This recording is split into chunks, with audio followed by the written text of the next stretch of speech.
Let's get straight into it. We have some dates. We have some weird names and some finalized dates. You were texting me some things. You were like, there's this Bellatrix date. There's the Paris date. I have no idea what any of these words even mean. Can you explain to us what's going on? What's happening? What should we be looking forward to when it comes to the merge? Yes. So unlike everyone in crypto, we can get a date. Hey, not you or I, but yeah, someone out there. someone I know. We've got some important dates coming up. We got hot dates. So the first one just announced today is the Bellatrix date. So like, who is Bellatrix? I don't know who he, she, or them is or was, but what a name. Great name. Reminds me of Harry Potter. So like, just backing up a little bit. So the way that the beacon chain is architected now, there are two pieces of software you have to run if you want to like validate proof of stake Ethereum. The first one is consensus. There's a consensus layer, and then there's an execution layer. And so the way you think about it is like execution is like the Ethereum blockchain, basically. And consensus is like coming to a consensus around like who the active validator is, who gets to propose a block, how much ETH you have staked. So basically consensus, you can think of it as like the beacon chain, and execution, you can think of it as the Ethereum blockchain. With like gotcha. All the smart contracts and stuff going on over there. Gotcha. Can you bring the mic a little closer? Yeah. Okay. So that's like how it's going to actually like get activated, start up. Where kind of what has happened so far? So far, each of the beacon chain blocks has been missing a parameter. So this is called the execution payload parameter. And it basically contains the block as we would think of it today. All the transactions, all the signatures, like they all go into this execution payload. And that's just been completely missing on the beacon chain. So the Bellatrix fork is a hard fork of the like consensus layer software or like client, right? And it says it requires you to have an execution payload that's empty. Okay. So it basically sets the stage for like it creates a placeholder for like this is where the block will go, if that makes sense. Okay, got it. And okay, so that's basically just been empty this whole time, meaning that no actual transactions are going to happen on the beacon chain.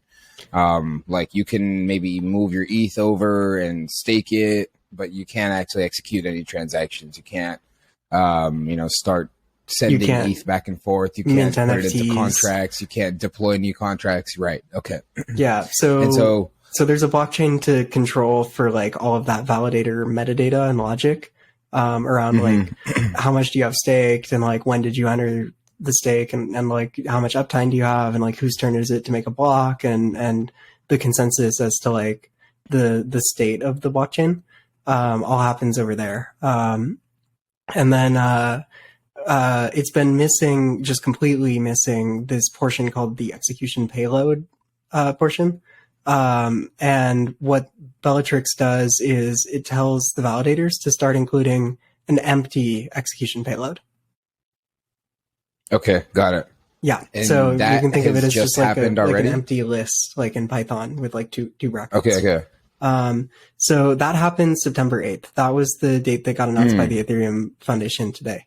And then that sets the stage. How did it come to that date? Is that just set by the foundation, or is that going to happen at a certain block height, or like how is that going to happen?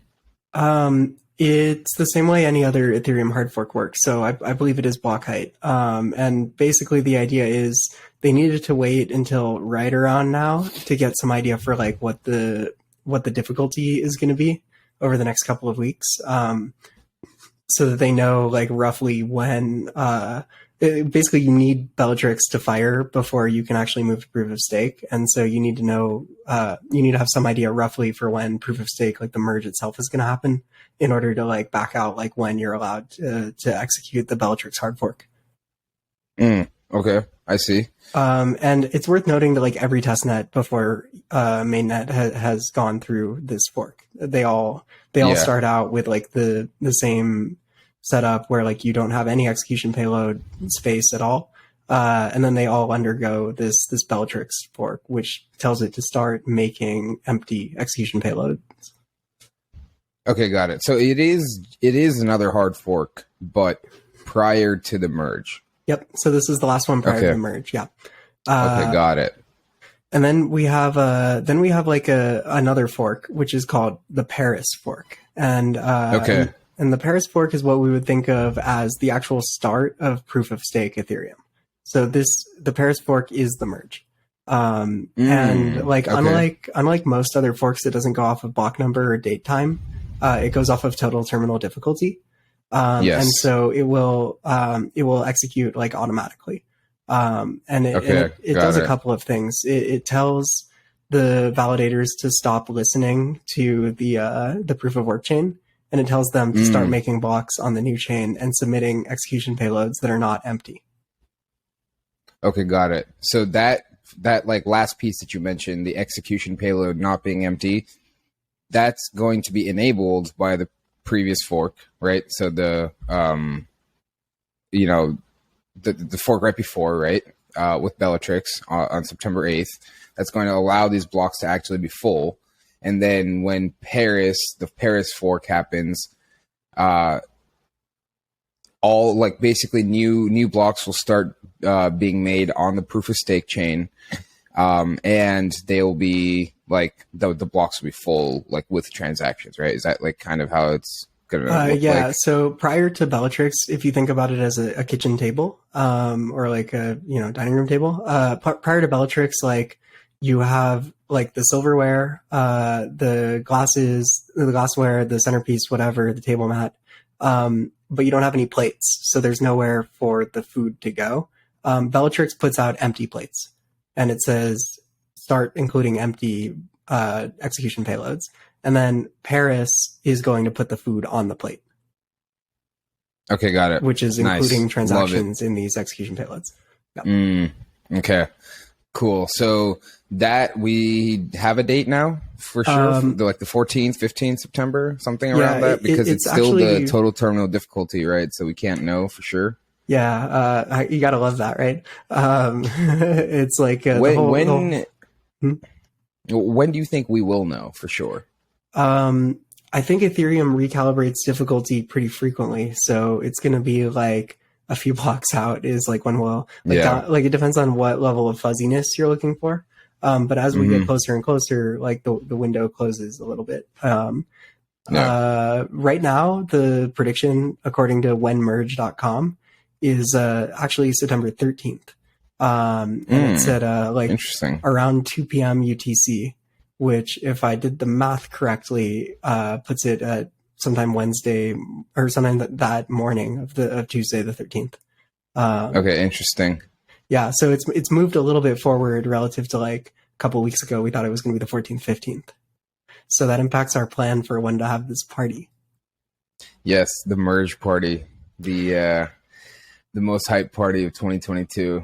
The most hype party of crypto. It's a big event. It's a big deal. It's massive. This is one of the biggest events in the history of crypto for sure. Maybe the biggest, I would say. How could you not have a party? How could you not have a party? We're gonna have to do a separate episode ranking the top 10 events in the history of crypto. I would love that. Yeah, absolutely. Yeah. Should we just divert right now? Yeah. Number 1, the Pudgy Penguins mint. Fudgies have been popping off, man. They hit 4 ETH. Yeah, they did, and then they sank. Okay, this is not an NFT podcast. No, please tune back in, listeners. Don't go away. Don't leave. Yes. Okay, let's go into. Is there anything else we should know about either of these hard forks, or really anything on technical level going into the merge, like the final couple steps here? Not right now, but those are basically the remaining steps. Is the Bellatrix fork on September 8th, and then the actual merge itself currently estimated at September 13th. So when people like refer to the merge, really it's the Paris hard fork. Is that it? Yeah. So the Paris hard fork is it's actually built differently than most fork logic. It's built different. Built different. It's built to reference this total terminal difficulty. I see. And so it will activate automatically when you reach that block. And so the first proof of stake block, that's when the Paris hard fork happens. Is the way to think about it. It's like not in between. It's like at that block number, that's the first block when Paris will have been activated. With every other hard fork, so like when you're saying it's going to happen automatically, like how does every other hard fork get activated? I think it's a much more like manual process. Vitalik goes into a Twitter Spaces and he tells everybody, "Hey guys," he goes into the Discord. He tells the validators, "Hey guys, everyone ready?" And someone says, "Hang on, I have to hit the restroom first." I'm taking the Browns to the Super Bowl. Okay, interesting. So that's fork watch for the next couple of weeks here. Bellatrix and then Paris. Yes. Fork watch brought to you by the Decent Crypto Podcast. All right. Moving on. So we've been talking a lot about, talking about forks, but the fact that there will be a proof of work chain continuing to exist. We're really talking exactly about how the forks are going to play out, right? Like what the proof of stake fork, right? It is a fork. The merge is a fork. It's a hard fork. Like how that is actually going to happen live, like what the actual mechanics are, right? Like we've just been talking about that, but that also leaves the fact that there will be this proof of work chain.